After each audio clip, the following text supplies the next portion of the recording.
Salut la Team Tech, j'espère que vous allez bien. On se retrouve pour un nouveau Tech Recap, votre rendez-vous hebdo pour faire le point sur l'actu tech de la semaine. Au programme, du très lourd côté processeur avec de nouvelles infos croustillantes sur les Ryzen Zen 6 d'AMD. La firme aurait déjà envoyé les premiers échantillons à ses partenaires, ce qui permet de connaître des détails comme le nombre de cœurs, le cache par CCD et la finesse de gravure. Le Threadripper Pro 9995WX fait aussi parler de lui avec des performances et un prix complètement fou. Côté Intel, Nova Lake S a atteint son design final et on connaît enfin les nœuds de gravure qui seront utilisés. Intel avance d'ailleurs très bien sur le procédé 18A de sa fonderie avec un rendement supérieur à celui de Samsung. Et du côté du vieux continent, le CPU européen Rhea 1 vient tout juste d'atteindre l'étape cruciale du tape-out. Du côté des GPU, c'est l'émeute en Chine pour choper les RTX 5080 et les RTX 5070 Founders Edition. Asus dévoile une carte à $500 000 et tease un mystérieux modèle Matrix. Galax de son côté propose une RTX 5090 Hall of Frame à 2000 watts qui affole eBay. Chez AMD, les premiers tests du très attendu RX 9070 GRE sont tombés et c'est très intéressant, la RX 9060 non XT pourrait bien être en approche. Et on a également le premier test de la MSI Claw à 8 sous Ryzen Z 2 extrêmes. Côté gaming, Borderlands 4 présente Vex, sa nouvelle sirène au style nécromancienne. Subnautica 2 est repoussé, Electronic Arts pourrait mettre en pause Need for Speed et le FBI a fait tomber l'un des plus gros sites de ROM Switch. Dans l'insolitech, un faux outil Windows Reinstall Master piège les utilisateurs chinois, un SSD Team Group peut carrément s'autodétruire. Et ce n'est qu'un aperçu. D'autres actus tout aussi intéressantes vous attendent, alors installez-vous confortablement, c'est parti!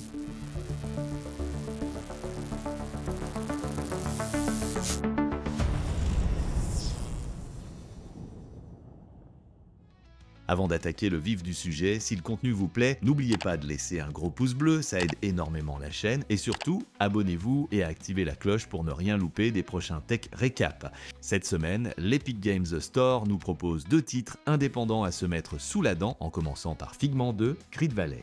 C'est un jeu d'action-aventure qui vous plonge littéralement dans l'esprit humain. Le concept est super original, les cauchemars ont semé le chaos et déréglé la boussole morale de l'esprit. Vous incarnez Dusty, le courage personnifié, accompagné de Piper, une optimiste invétérée. Votre mission est de restaurer la paix en traversant des niveaux surréalistes remplis d'énigmes et de combats de boss. La grosse particularité de Figment 2, ce sont ses affrontements musicaux. Chaque cauchemar a son propre thème qui révèle la raison de son existence et vous devrez esquiver leurs attaques en rythme. Le monde lui-même est du vivant et rythmé, avec des ponts en piano et des plantes dansantes. Le gameplay s'articule aussi autour de 2 perspectives, l'ouverture et la fermeture d'esprit entre lesquelles il faudra basculer pour progresser. C'est un jeu qui explore des thèmes comme le stress et l'anxiété de manière très poétique et musicale. Si vous aimez les expériences uniques, foncez! Le deuxième jeu gratuit est Sky Racket et c'est un mélange détonnant entre 2 genres classiques de l'arcade, le shoot'em up et le casse-briques. Imaginez un shmup où vous ne pouvez pas tirer directement. À la place, vous êtes armé d'une raquette et vous devez renvoyer les projectiles de vos ennemis pour les détruire. C'est un concept simple mais diablement efficace et addictif. Le jeu arbore un pixel art magnifique et des animations très fluides qui rendent l'action très lisible, même quand ça devient un peu le chaos à l'écran avec une petite touche de bullet hell pour pimenter les choses. Vous voyagerez à travers 5 mondes colorés, affronterez des boss épiques et devrez relever plus de 50 défis. Le jeu est jouable en coopération, ce qui est toujours un plus pour s'amuser entre amis. Avec sa bande-son entraînante et ses compagnons charismatiques, Sky Racket est une excellente pioche pour ceux qui cherchent un jeu fun, original et avec un bon challenge. On passe maintenant à la rubrique Game Actu, consacrée aux actualités du monde du gaming.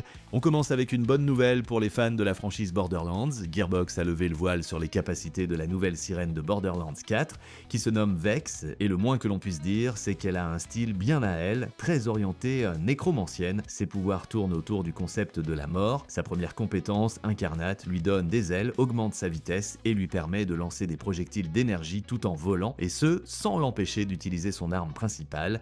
Deadringer, quant à elle, invoque des clones fantomatiques qui attaquent les ennemis, soit sous la forme d'un seul clone puissant armé d'une faux, soit plusieurs clones stationnaires qui tirent à distance, un peu pour le contrôle de foule. Enfin, sa compétence Phase Familiar permet d'invoquer un compagnon félin nommé Trouble, qui chasse et attaque les ennemis, un peu à la manière de FL4K dans Borderlands 3. Vex semble donc très polyvalente, capable de s'adapter au combat solo comme aux grosses mêlées. Passons à une rumeur qui, si elle se confirme, risque d'attrister beaucoup de joueurs. La franchise franchise Need for Speed aurait été mise en pause par Electronic Arts.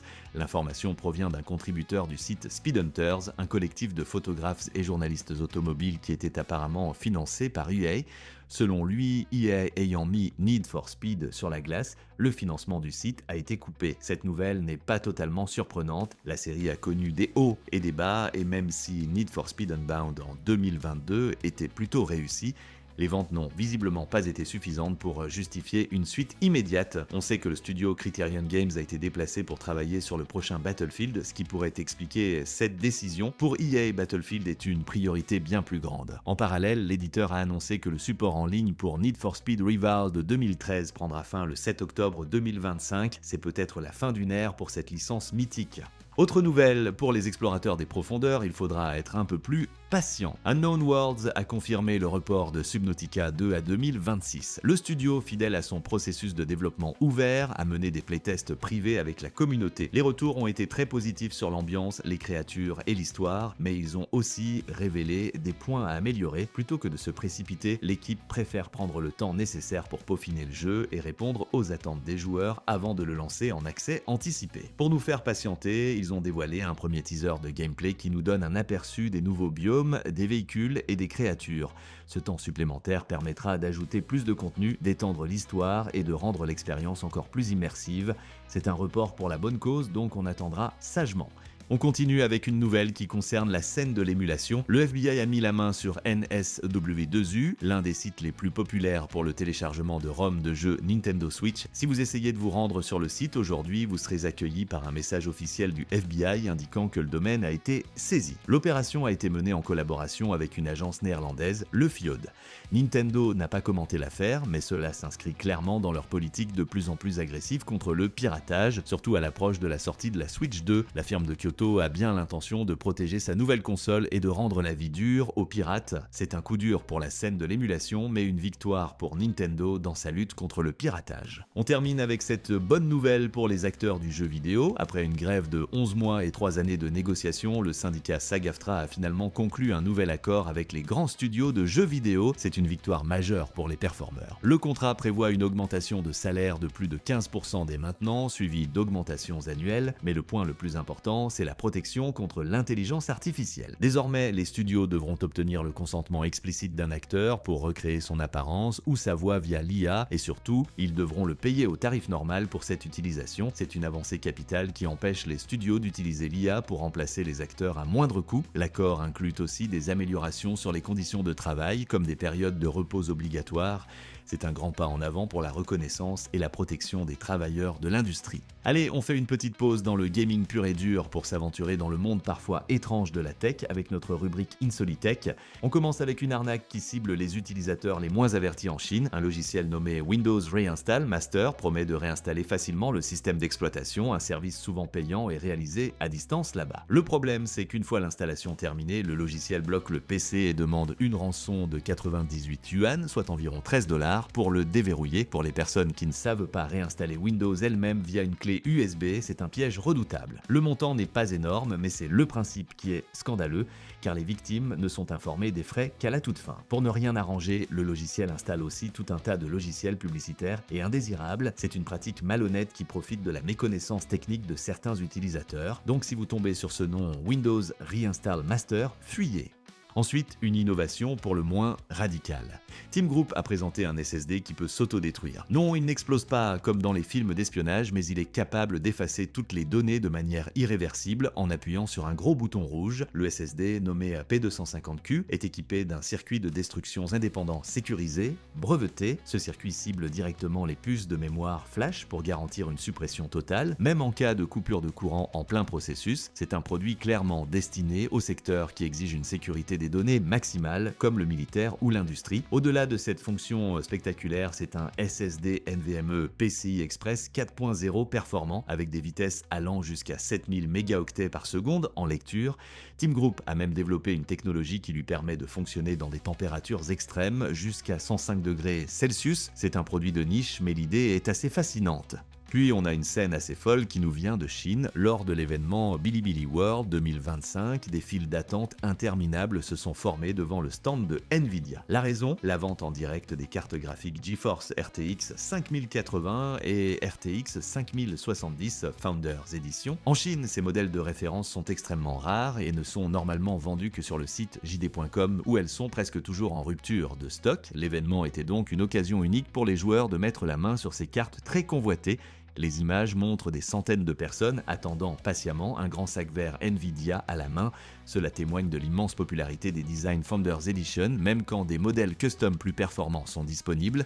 Les joueurs chinois sont prêts à faire des heures de queue pour le design iconique de Nvidia. Et pour finir en beauté, accrochez-vous bien, Asus a présenté une carte graphique qui redéfinit le mot premium. Il s'agit d'une édition spéciale de la ROG Astral RTX 5090 en or massif. On ne parle pas d'une simple plaque dorée, non, la carte est faite de 5 kg d'or pur. Au cours actuel de l'or, cela représente une valeur d'environ 500 000 $, sans compter le prix de la carte graphique elle-même. La carte pèse au total 7,2 kg. Elle a été présentée lors de l'événement Bilibili World en Chine. C'est évidemment un objet d'exposition, une pièce unique conçue pour faire le buzz, et ça a marché. On avait déjà vu la version Dahab avec quelques grammes d'or, mais là, Asus a poussé le concept à son paroxysme. C'est la carte graphique la plus chère jamais créée, un pur délire marketing qui montre à quel point la marque ROG peut aller loin dans l'excès. Je pense qu'elle sera vendue aux enchères pour une œuvre de charité.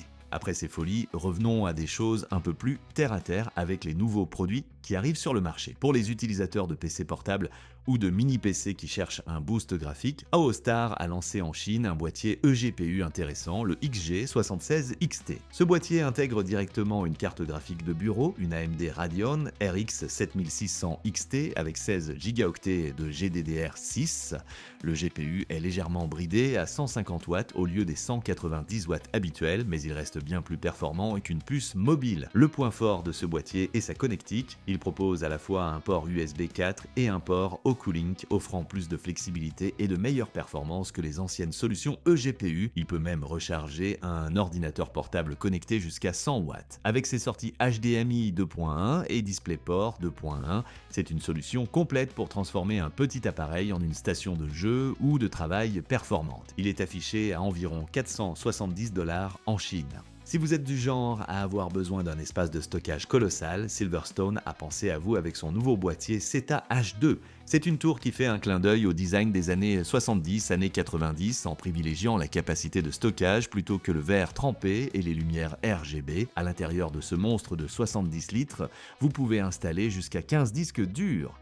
7 emplacements sont accessibles derrière la façade avant, plus plusieurs autres supports et cages à l'intérieur. Malgré cette capacité de stockage démentielle, le boîtier reste compatible avec les cartes mères EATX et les plus grosses cartes graphiques du marché. Le refroidissement n'est pas en reste, avec de nombreux emplacements pour ventilateurs et radiateurs. C'est un boîtier de workstation pur et dur, robuste et fonctionnel pour ceux qui ont des besoins de stockage extrêmes.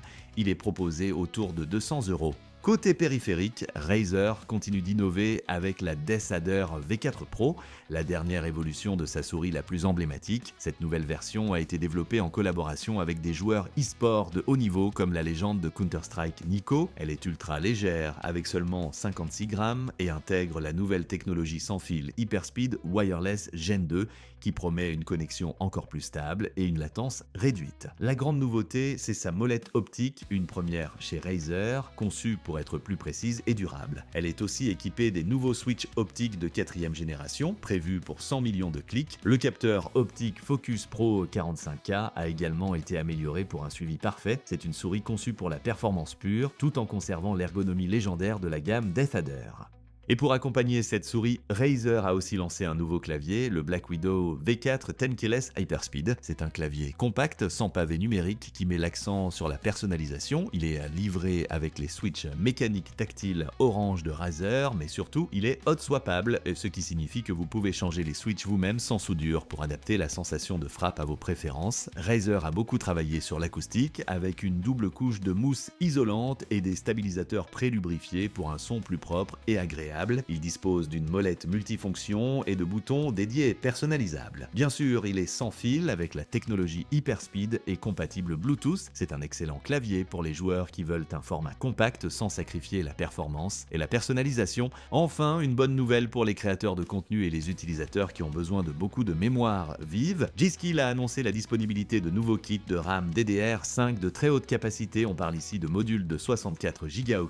Cela permet de proposer des kits impressionnants comme un kit de 256 Go avec 4 x 64 Go à 6000 mégatransferts par seconde compatible avec un profil AMD Expo ou un kit de 128 Go avec un profil compatible avec un profil AMD Expo 2 x 64 Go à 6400 mégatransferts par seconde pour les plateformes Intel XMP. Il y a encore un an, remplir les 4 slots de RAM d'une carte mère était souvent déconseillé pour la performance. Aujourd'hui, grâce aux améliorations apportées par AMD et au nouveau BIOS des cartes mères, il est possible d'atteindre des capacités énormes tout en conservant des fréquences élevées. C'est une excellente nouvelle pour les stations de travail, le montage vidéo 8K ou les applications d'IA qui sont très gourmandes en mémoire.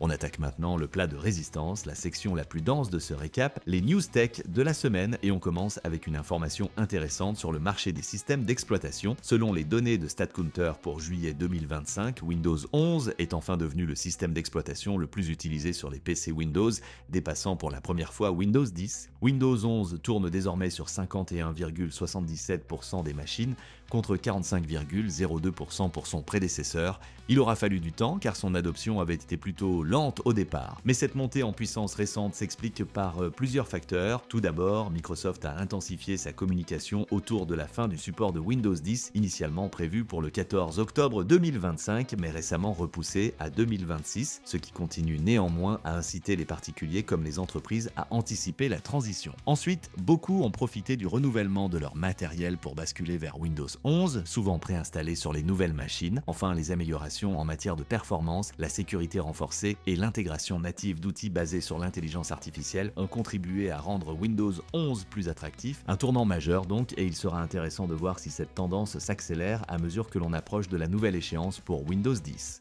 On enchaîne avec une nouvelle qui va ravir les amateurs de Linux et de gaming. L'outil populaire Lossless Scaling, et plus particulièrement sa fonction de Frame Generation, a été porté sur Linux. Jusqu'à présent, cette technologie, qui permet de générer des images intermédiaires pour augmenter artificiellement les FPS, était exclusive à Windows. Grâce à un projet open source nommé LSFG VK, les joueurs sous Linux, y compris sur le Steam Deck, peuvent désormais en profiter dans de nombreux jeux. Ce n'est pas une solution native, mais elle fonctionne au niveau du système en interceptant les appels graphiques. Le processus d'installation est encore un peu complexe et s'adresse aux utilisateurs avertis, mais c'est une avancée très prometteuse.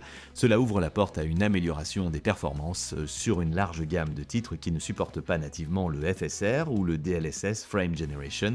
C'est une excellente nouvelle pour l'écosystème du jeu sur Linux. Mais si les performances s'améliorent côté logiciel, le matériel, lui, risque de coûter plus cher. Mauvaise nouvelle pour le portefeuille, bonne nouvelle pour les fabricants de mémoire. Selon TrendForce, les prix de la mémoire DRAM vont continuer d'augmenter au troisième trimestre 2025. Cette hausse est due au fait que les grands fabricants comme Samsung et Hynix réorientent leur production vers des produits plus récents et plus rentables, comme la DDR5 et la HBM, et annoncent la fin de vie de la DDR4. Cela crée une pénurie sur la DDR4 alors que la demande reste forte, notamment pour les serveurs et les PC plus anciens. En conséquence, les prix de la DDR4 grand public pourraient s'envoler de 40 à 45%. La DDR5, quant à elle, verra ses prix augmenter plus modérément. La mémoire flash NAND utilisée dans les SSD subira aussi une hausse estimée entre 5 et 10%. Cette tendance est alimentée par la demande pour l'IA et le renouvellement de parcs informatiques encouragé par la fin de Windows 10. Si vous comptiez mettre à jour votre RAM ou votre SSD, il ne faut peut-être pas trop tarder. Continuons avec une annonce importante dans le monde de la mémoire mobile. Le GDEC, l'organisme de normalisation de l'industrie, a officiellement publié le standard pour la LPDDR6.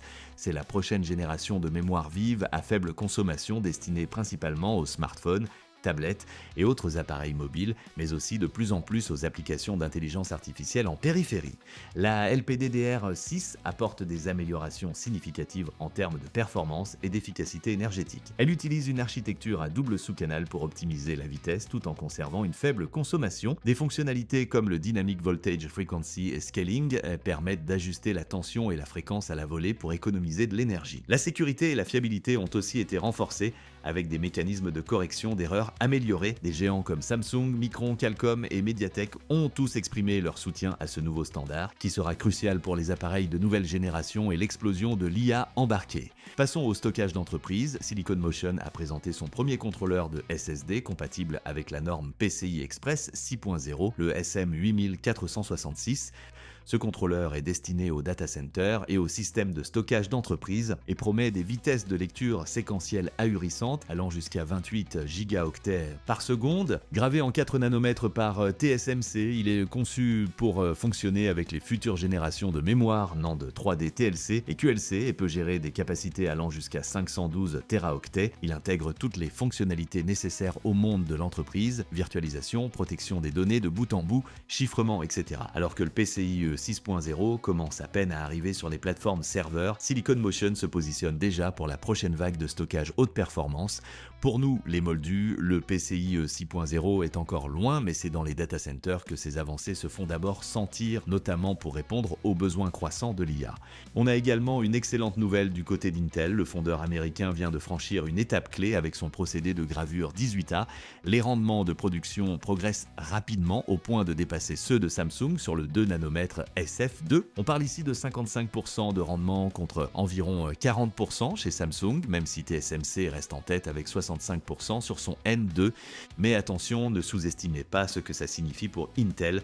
Leur process 18A promet 25% de fréquence en plus à consommation égale et 36% de consommation en moins à fréquence constante par rapport à Intel 3. C'est tout simplement énorme pour les prochaines générations de CPU, notamment les Panther Lake, qui seront les premiers à en bénéficier. Selon KeyBank Capital Markets, Intel pourrait atteindre les 70% de rendement d'ici la fin 2025, ce qui permettrait de lancer la production en volume dans les temps. L'objectif, consolider 18A pour les produits internes, puis passer à l'offensive avec un 14A plus mature, capable de rivaliser avec TSMC sur le marché des clients externes. On attaque maintenant la partie processeur et on a du lourd cette semaine. Selon SemiAccurate, la future génération de processeurs Intel pour PC de bureau, nom de code Nova Lake S, aurait atteint l'étape du tape-out et ce n'est pas chez Intel mais chez TSMC sur le nœud 2 nanomètres. Intel miserait donc sur une approche hybride en combinant ses propres fonderies en 18A et les lignes de production de TSMC en N2. Objectif, sécuriser les volumes ou absorber une demande plus importante que prévu ou juste pour se garder une option en cas de retard sur le 18A. Quoi qu'il en soit, le développement avance. Le lancement est attendu pour le 3e trimestre 2026. Côté spec, si vous suivez bien Tech Recap, vous savez déjà que Nova Lake S pourra avoir jusqu'à 52 cœurs hybrides, 16 P-Core, 32 U-Core et 4 LP-Core basse consommation, un contrôleur mémoire à 8800 mégatransferts par seconde, un iGPU X3 Celestial et un bloc vidéo X4 Druid pour l'affichage. Bref, une architecture ultra ambitieuse et peut-être une réponse directe à Zen 6 d'AMD. Et justement, chez AMD, on a enfin des infos concrètes sur la prochaine génération de processeurs Ryzen, nom de code Medusa Ridge, qui seront basés sur l'architecture Zen 6. Alors, pour ceux qui suivent un peu, on est encore loin du lancement officiel, on parle de seconde partie de 2026, mais AMD a déjà commencé à envoyer les premiers échantillons aux fabricants, et forcément, les premières fuites tombent. Première grosse nouveauté, les CCD seront gravés en 2 nanomètres améliorés, plus précisément sur le nœud N2P de TSMC contre 4 nanomètres aujourd'hui. En clair, plus de transistors, plus de perf et probablement une meilleure efficacité énergétique. Et accrochez-vous, chaque CCD pourrait embarquer jusqu'à 12 cœurs et 48 mégaoctets de cache L3, c'est énorme. Mais ce n'est pas tout, AMD travaille aussi sur un nouveau die IO qui serait gravé en 3 nanomètres amélioré en utilisant le nœud N3P de TSMC. Ce changement est surtout là pour gérer un nouveau contrôleur mémoire, toujours en DDR5 mais avec des fréquences plus élevées. Et ça, c'est parfait pour ceux qui cherchent à gratter chaque % de perf. Côté overclocking, pas de panique, pas de gros changements. Le PBO et le Curve Optimizer restent en place, donc tout ce qui fonctionne déjà avec Hydra, par exemple, restera compatible. Bonne nouvelle si vous êtes déjà dans l'écosystème Ryzen, en gros Zen 6 ce sera plus une évolution qu'une révolution. On garde le socket AM5, donc pas besoin de changer de carte mère, mais juste une mise à jour BIOS fera l'affaire. Et même si on n'a pas encore de chiffres officiels sur les performances, tout laisse penser qu'on aura un joli boost, surtout en multicœur et en bande passante mémoire. Personnellement, j'ai vraiment hâte de voir ce que ça va donner, surtout comparé à Nova Lake S d'Intel qui semble lui aussi très intéressant sur le papier. Et vous, qu'est-ce que vous pensez de ces infos sur Zen 6? Hype ou déception? Dites-moi ce que vous en pensez en commentaire. On passe à une autre catégorie de processeurs avec le nouveau monstre d'AMD pour les stations de travail, le Ryzen Threadripper Pro 9995WX. Cette puce, basée sur l'architecture Zen 5, vient d'apparaître chez des revendeurs avec un prix qui pique. Plus de 12 000 €, c'est une augmentation significative par rapport à la génération précédente. Pour ce prix, vous avez le processeur de workstation le plus puissant du marché, 96 cœurs, Zen 5, 192 threads, une fréquence boost jusqu'à 5,4 GHz, 384 mégaoctets de cache L3 et le support de 2 Teraoctets de RAM DDR 5 sur 8 canaux. Les premiers benchmarks sur Geekbench montrent un gain de performance d'environ 22% en multicœur par rapport à son prédécesseur, le 7995WX. C'est une puce conçue pour les professionnels de la création de contenu, de l'intelligence artificielle et de la simulation qui ont besoin d'une puissance de calcul absolument maximale et qui ont le budget pour se l'offrir. Et puisqu'on parle de puissance brute, restons dans l'univers du calcul intensif mais à une toute autre échelle. Cette fois, direction l'Europe avec une avancée majeure dans le domaine du supercalculateur. Le processeur Rhea 1, développé par Seapearl dans le cadre de l'European Processor Initiative, a enfin atteint l'étape du tape-out, c'est-à-dire la finalisation de son design. Mais attention, les premières livraisons ne sont attendues qu'en 2026, soit 3 ans de retard sur le planning initial, gravé en 6 nanomètres chez TSMC. Le Rhea 1 embarque 80 cœurs ARM Neoverse V1, 64 gigaoctets de mémoire HBM2E et un contrôleur DDR5, des specs qui faisaient rêver en 2020 mais qui pourraient paraître dépassés en 2026 tant l'industrie évolue vite. Malgré les nombreux ajustements, comme les débats sur le nombre de cœurs, ce processeur reste stratégique pour la souveraineté européenne en calcul haute performance. Il équipera notamment le supercalculateur Jupiter, dont le module GPU basé sur des Grace Hopper de Nvidia est déjà fonctionnel à 80%. Pour tenir ce cap, Seapearl a levé 130 millions d'euros auprès de l'État français, de partenaires industriels et de KT Venture de Taïwan. Et bonne nouvelle, Rhea 2 est déjà en développement, l'Europe n'a pas dit son dernier mot dans la course au HPC. On continue avec un produit que j'avais déjà présenté dans cette émission il y a plusieurs semaines, le MSI Claw A8. Les premiers tests de la console portable MSI Claw A8 équipée du tout nouveau Ryzen Z2 Extreme d'AMD sont enfin arrivés. MSI, qui avait initialement misé sur Intel pour sa première Claw avec un succès très mitigé, est le premier à lancer une machine équipée de cette nouvelle puce AMD. Le Ryzen Z2 Extreme est une version améliorée du Z1 Extreme avec une architecture RDNA 3.5 pour la partie graphique qui passe à 16 unités de calcul. Les premiers tests montrent que cette puce est très performante et surtout très efficace énergétiquement. À basse consommation, elle fait jeu égal avec les puces Lunar Lake d'Intel tout en offrant de meilleures performances CPU à plus haute puissance. Elle surpasse nettement l'ancien Z1 Extreme. C'est une excellente nouvelle pour le marché des consoles PC qui voit la concurrence entre AMD et Intel s'intensifier au bénéfice des joueurs. Et on termine cette section CPU avec 2 mises à jour logicielles. D'abord, CPU Z, l'utilitaire bien connu de tous, est passé en version 2.16. Cette mise à jour apporte le support pour tout un tas de nouveaux matériels. Côté AMD, on retrouve les Ryzen Z2 et Z2 Extreme pour les consoles portables, ainsi que la nouvelle gamme de processeurs pour portables haute performance, les Ryzen 8000HX. Côté Intel, le support pour les Core Ultra 5245HX a été ajouté. Le logiciel reconnaît aussi les nouvelles cartes graphiques d'entrée et de milieu de gamme comme les Nvidia RTX 5060, 5050 et l'AMD Radeon RX 9060 XT. La deuxième mise à jour concerne AIDA 64 qui, dans sa version 7.70, ajoute un support préliminaire pour la Radeon RX 9060 non XT. Cela laisse penser qu'AMD pourrait lancer une variante encore plus abordable de sa carte Navi 44, ce qui serait logique pour rivaliser avec les modèles d'entrée de gamme de Nvidia et Intel. Nous y reviendrons un peu plus tard.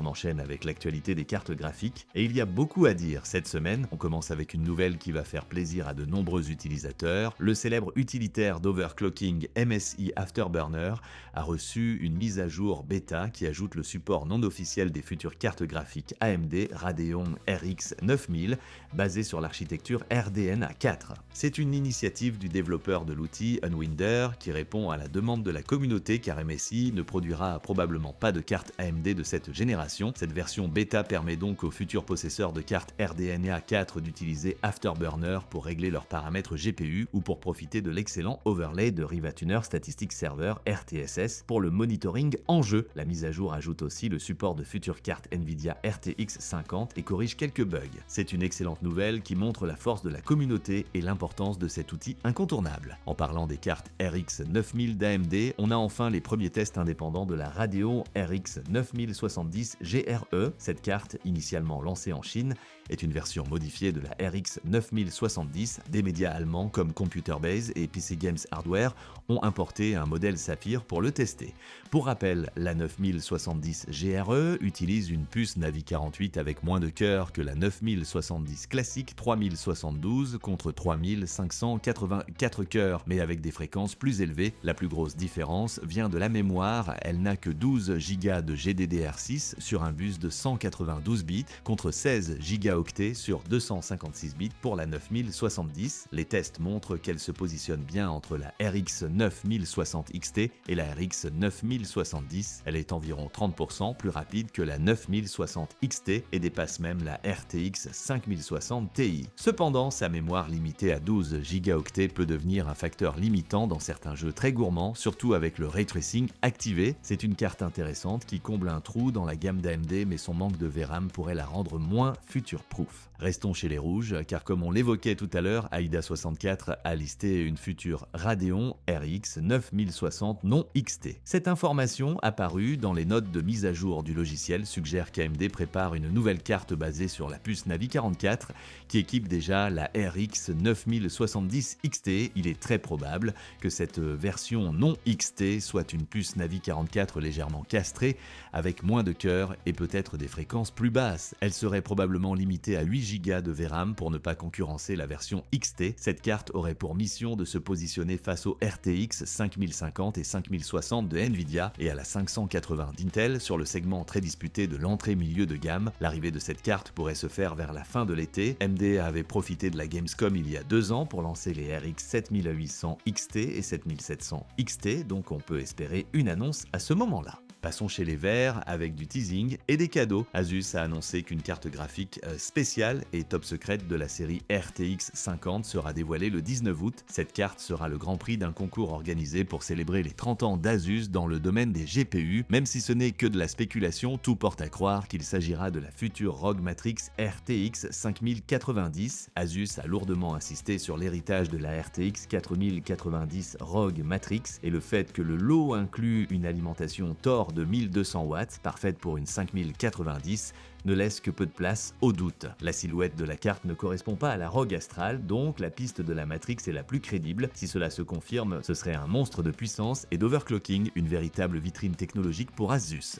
En parallèle, Micron muscle le jeu côté mémoire pour les RTX 50. Il y a environ un mois, on évoquait que Micron allait devenir le 3e fournisseur de mémoire GDDR7 pour Nvidia. C'est désormais en bonne voie, selon Benchlife. Micron rejoint Samsung et Hynix pour équiper les RTX 50 en GDDR7. Micron propose des puces à 28 et 32 gigabits par seconde, mais elles sont encore au stade d'introduction. On ne sait pas encore quel modèle RTX 50 les utiliseront, ni quand les partenaires AIC commenceront les tests. Actuellement, Samsung domine le haut de gamme grâce à de meilleurs timings, tandis que Hynix est plus présent sur le milieu de gamme, malgré des performances mémoire un peu en retrait. L'arrivée de Micron pourrait améliorer la disponibilité et faire baisser les coûts, ce qui est crucial pour les futurs RTX 50 Super attendus avec des modules de 3 Go de VRAM pour augmenter la capacité sans élargir le bus. Et Nvidia aussi est d'humeur généreuse. Pour leur événement GeForce RTX Summer, ils font gagner une carte graphique unique, une GeForce RTX 5090 Founders Edition, entièrement personnalisée aux couleurs de Cyberpunk 2077. Ce n'est pas la première fois que Nvidia et CD Projekt Red collaborent, mais cette carte est particulièrement réussie avec un habillage complet jaune vif qui recouvre toute la carte. Pour participer, il suffit de commenter une publication sur leurs réseaux sociaux. C'est une pièce de collection incroyable pour tout fan du jeu et une opportunité unique de mettre la main sur une RTX 5090 qui reste une carte très chère. Une carte qui n'est pas donnée non plus, c'est la Galaxy RTX 5090D Hall of Fame OC Lab Edition. Cette carte, initialement conçue pour le marché chinois, se retrouve maintenant sur eBay à des prix exorbitants, démarrant à près de 5500 $. C'est plus du double du prix de la RTX 5090 normale. Pourquoi un tel prix? C'est l'une des cartes les plus extrêmes jamais produites.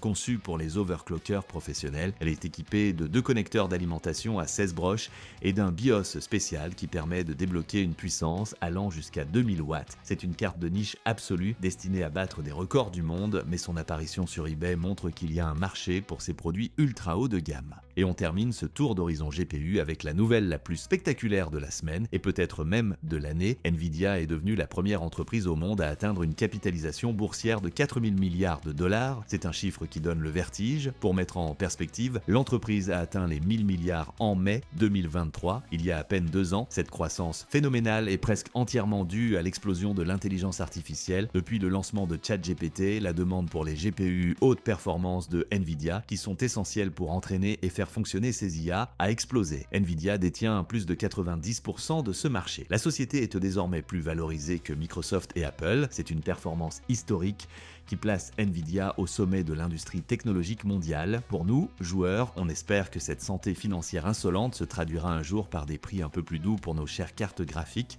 On peut toujours rêver. Et voilà, c'est la fin de ce Tech Recap. J'espère que ce petit tour d'horizon de l'actu tech vous a plu et que vous avez appris 2 ou 3 trucs intéressants au passage. Dites-moi en commentaire ce que vous avez pensé des sujets de la semaine, lequel vous a le plus surpris ou celui que vous attendez le plus. Et si ce n'est pas encore fait, pensez à laisser un petit pouce bleu et à vous abonner à la chaîne, ça m'aide énormément et ça permet à la chaîne de continuer à grandir. On se retrouve la semaine prochaine pour un nouveau Tech Recap avec, j'en suis sûr, encore plein de nouveautés, de leaks et de belles surprises à décrypter ensemble. D'ici là, portez-vous bien, salut!